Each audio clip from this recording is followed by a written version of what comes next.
kanilang edukasyon.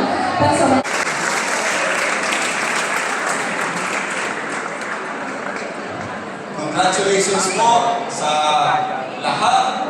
Unahin ko na i-congratulate lahat ng ating mga guro, mga ma'am, mga sir. Job well done. Palakpakan po natin yung ating mga guro.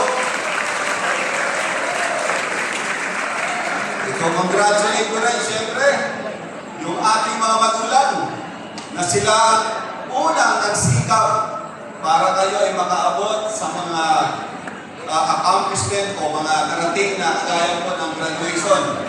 Alam po ninyo, ano ba kayo, grade 10? Grade 12? Mukha kasi kayo mga bata eh.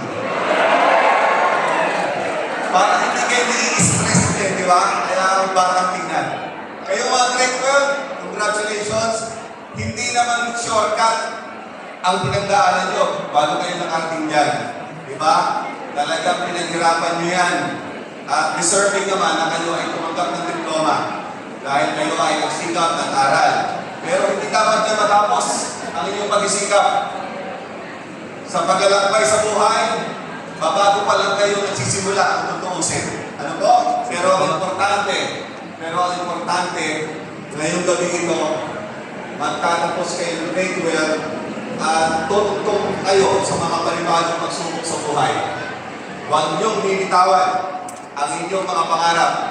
Lahat ng yan, walang imposible, basta nagtitiwala kayo sa inyong sarili. So nandito ang ating pamahalaan, nandito ang ating mga magulang, lahat kami nakasubaybay, nakasuporta sa mga kabataan katulad nyo. Whether you like it or not, kayo lahat ang papalit sa amin. Sino kaya ang magiging congressman dito balang araw? Hindi na ikaw? Kung ikaw ang magiging congressman balang araw, sino kaya magiging sweetheart mo dito sa mundo?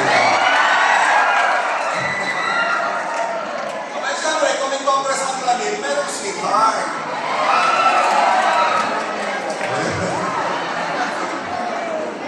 Anyway, again, isa pong malaking karangalan na maging bahagi ng inyong programa sa hapon ito.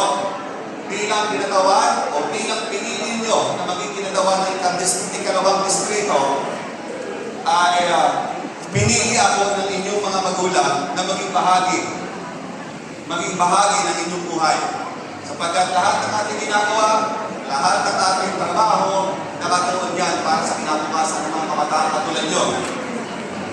Iisa lang ang aking commitment. Nagbabago lang yung aking pwesto. Yung commitment ko nung ako'y gobernador, kapareho lang nung commitment ko ngayong ako ay congressman.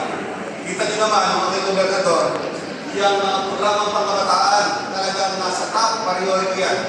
Ngayong ako'y congressman, very active tayo sa kongreso. Hindi tayo nagkasayang doon ng buwan.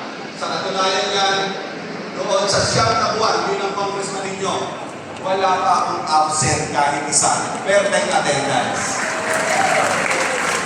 Meron ba dito perfect attendance? O taas ang kamay.